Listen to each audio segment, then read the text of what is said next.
Welcome to Living Gets Real. I'm Ashwini Vedakan. Joining us in this week's episode and in a fun couples challenge, we have Blessy Kegel and Hisham Kader. But before we get into the show, here's a little sneak peek into their lives.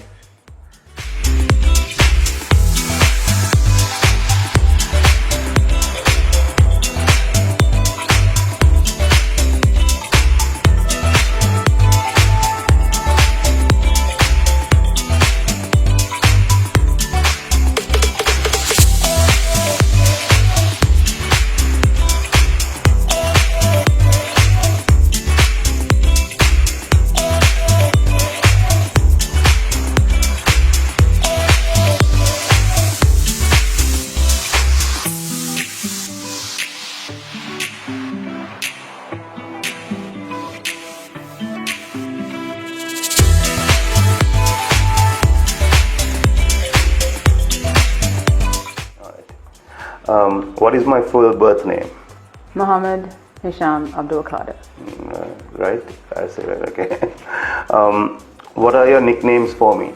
Babe. That's it? See? Oh, yeah. Okay. How do I like my coffee? Black. Black with no sugar. Good.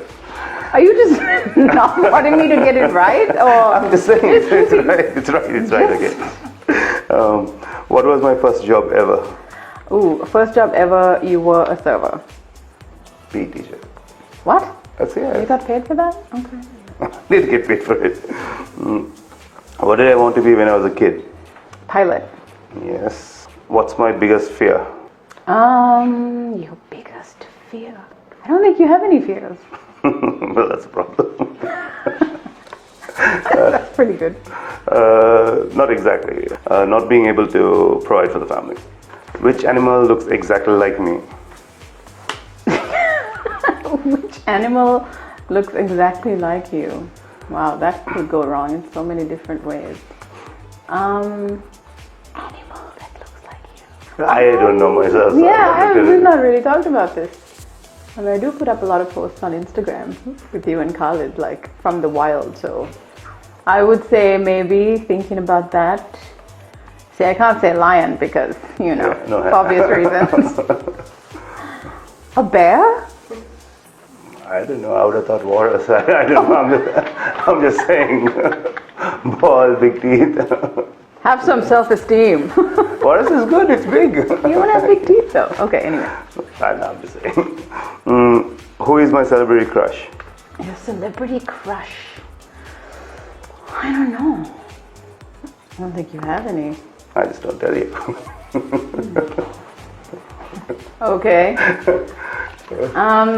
Yeah, I don't know. Who is your celebrity crush? I don't know. Actually, I would have just said Angelina Jolie, but. So, have I ever embarrassed you? Yes, numerous times. Where do I begin? Okay, it's your turn. These are so easy compared to your questions. What color is my toothbrush? That's the green one. The green one. Good. Did I ever play sports growing up? Not really. Swam. Is swimming a sport? Yes. Okay.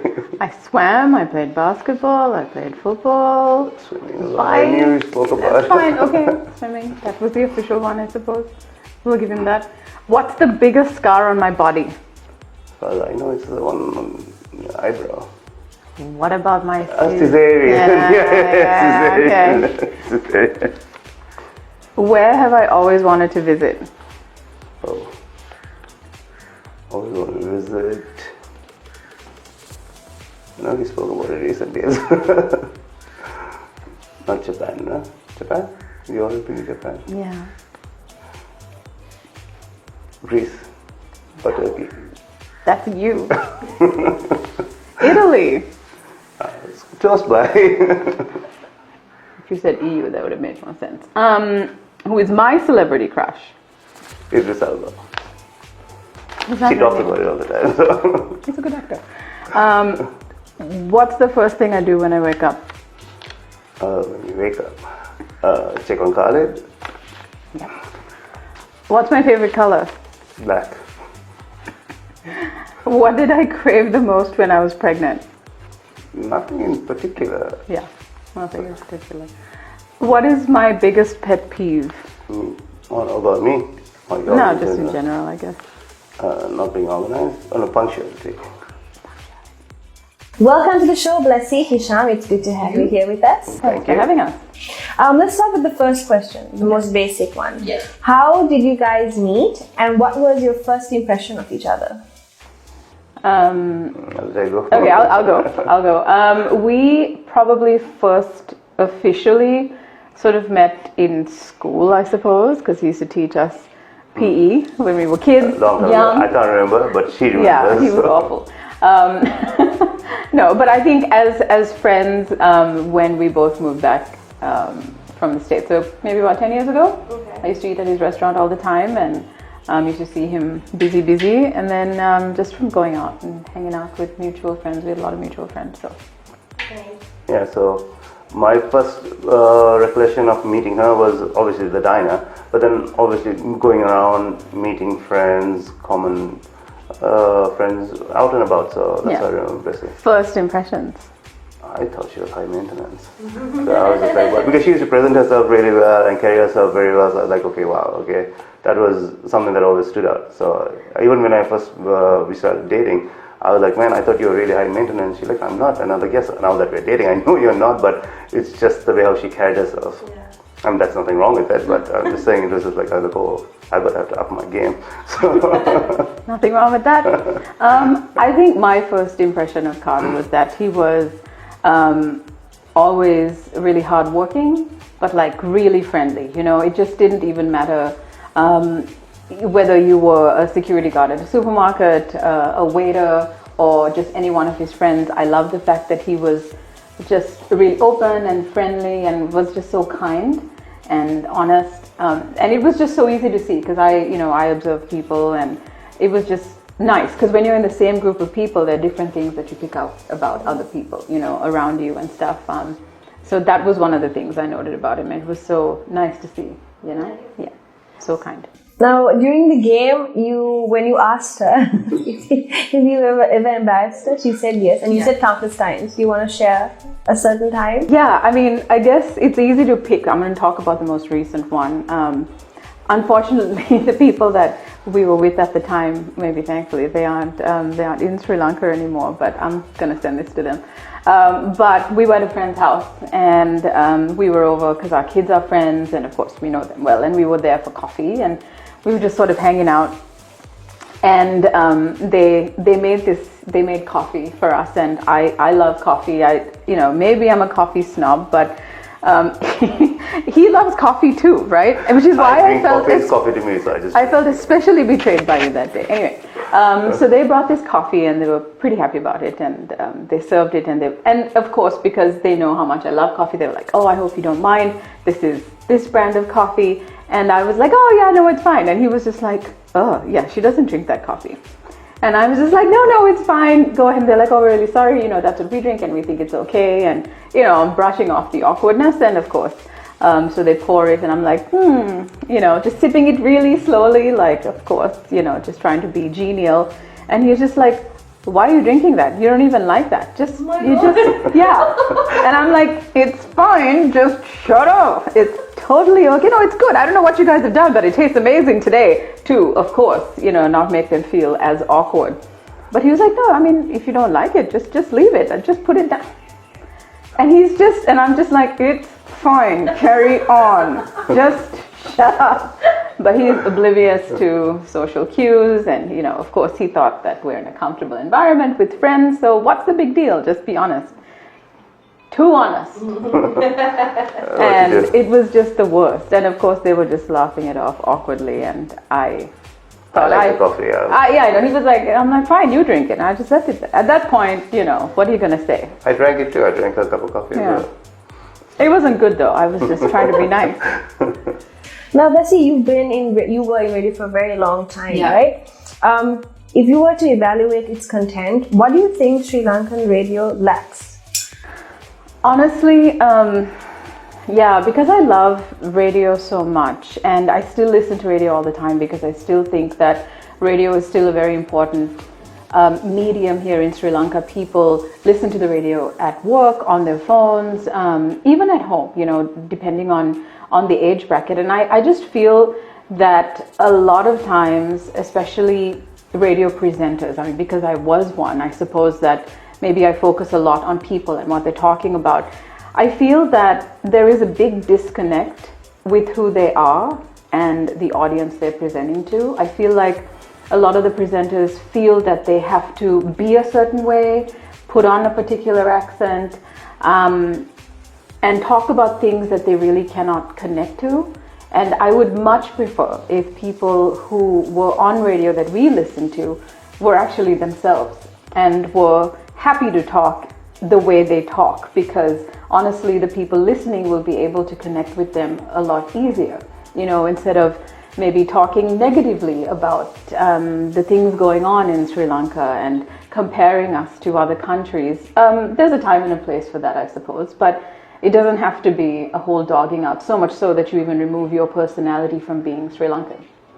And I think in that situation, I think that's what annoys me the most, because I think that each person, it takes a lot to be a presenter, as much as people don't realize. It's not about just finding information and just reading it verbatim, right? You have to be able to understand the content. You have to be able to present it to your audience, understanding who your audience is, so that you can put it in a way that they would be able to connect with the information. But at the same time, it's about bringing yourself in that piece. What do you think?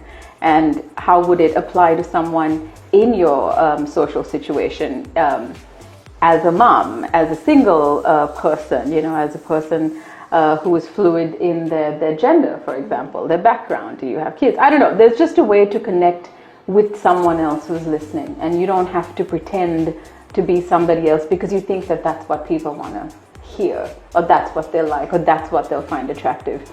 Honestly, more often than not, the people that I've connected with in terms of listeners outside of being on air is when you're being completely honest and vulnerable, and talking about issues that mean something to you, because you can actually sense a difference in someone's voice.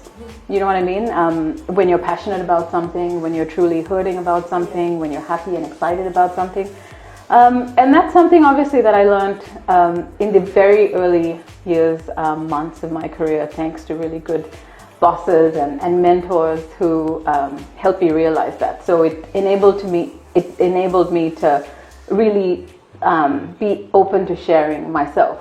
It can be intimidating because, especially if you're a private person. Let's talk about the Women in Media initiative. Right, you're very involved in that. What do you feel when it comes to women in media? Are they being represented properly?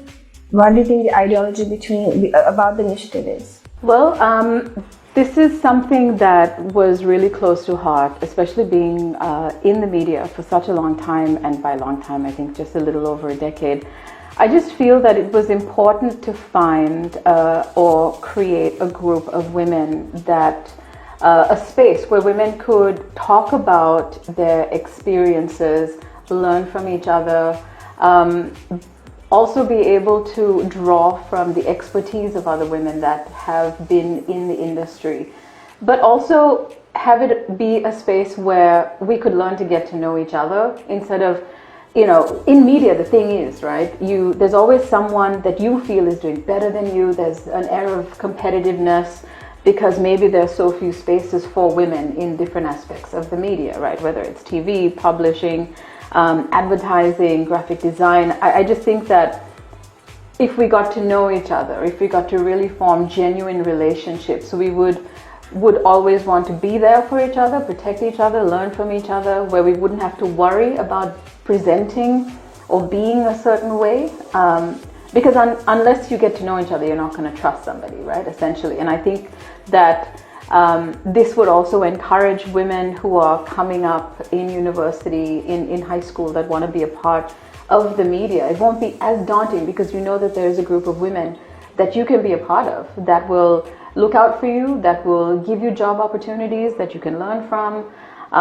And I didn't really see that there was an organization that did that. You know, Women in Media is very new. It just kicked off in March, and since then, with the pandemic, we've not been able to really formalize it, you know, get a core group going. But we do have a very active WhatsApp group where women get to talk about various issues, and we have so many women in really high places that are doing some wonderful work that we can learn from, and they're getting work done, you know, and it's nice. I've seen people find jobs, get recommendations, get connections, and that's what I want to see, you know, a true network where women feel that they can be the best of themselves and draw from each other and feel safe and protected and represented. Because I feel like, you know, with sexual harassment, with even not having the right opportunities or feeling that they've got to be and know a certain group of people to be able to advance in their careers. It doesn't have to be that way. So hopefully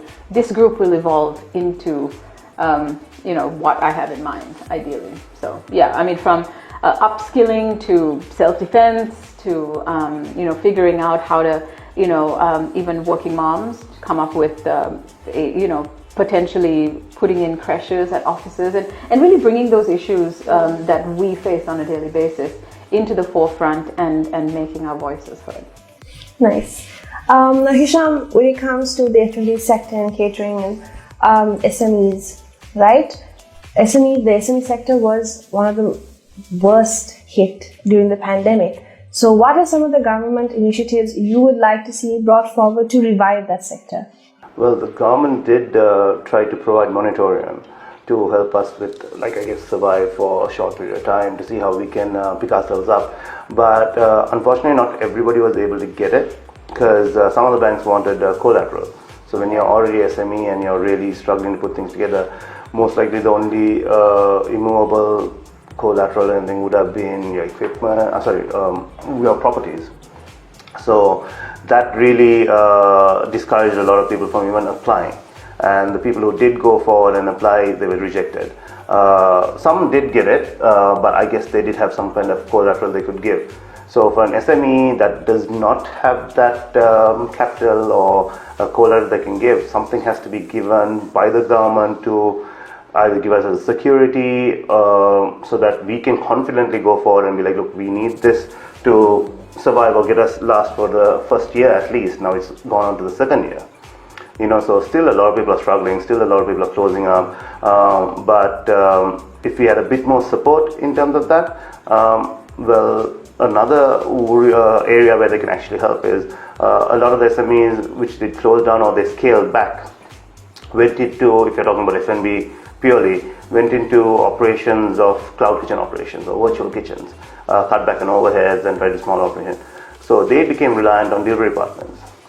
So where the delivery partners could have come in and helped us at this time could have been reducing commissions for not just the guys that were in the cloud kitchen, but also the other existing brick and mortar stores. Because you are really struggling, and then when they take a huge commission, obviously the cost gets passed on to the customer. So now everywhere the cost is going up. If there was some kind of regulation where they can be capped at, say, 15% maybe, then the customer gets the best price. We are also able to give the best price out to the customer as well, and we can control our expenses better. So these are the areas where we feel like it can still come into play, especially now with the cost of living going up, everything going up in price. We are struggling. Even the bigger stores, smaller stores, dine-in has been cut back to 30%. So even if you're a small store and you have only 10 tables, you can legally or according to the health regulations only serve 3 tables at a time. So again, that puts a cap on yours. So staff who lost their jobs, especially waiters, I mean, if you only going to be waiting on 3 tables at a time, you don't need that extra wait staff. So you're looking about people who lost their jobs. So there has to be some kind of help that can be provided that will oversee all of these. It's not easy, but if they spoke to the right people in the industry to be able to get this instead of a minister or somebody who's not actually involved in it, just speaking and saying he's got the solution for it, he's got to talk to the right people to be able to bring it. So it could be the bigger hotels, the medium-scale restaurants, the small restaurants. Each one of us have our own issues, you know, but the common thing is we got to be able to serve at a good price.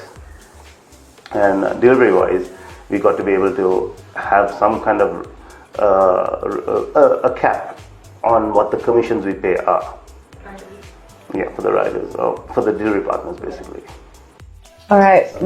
Well, it has been an absolute pleasure having the two of you on our show. Thank you so much for joining us on Living Gets Real. Thank you. Thank you. And that's all we have for you this week. Don't forget to follow us on Facebook and Instagram to catch the latest episode. Thank you for watching and stay safe.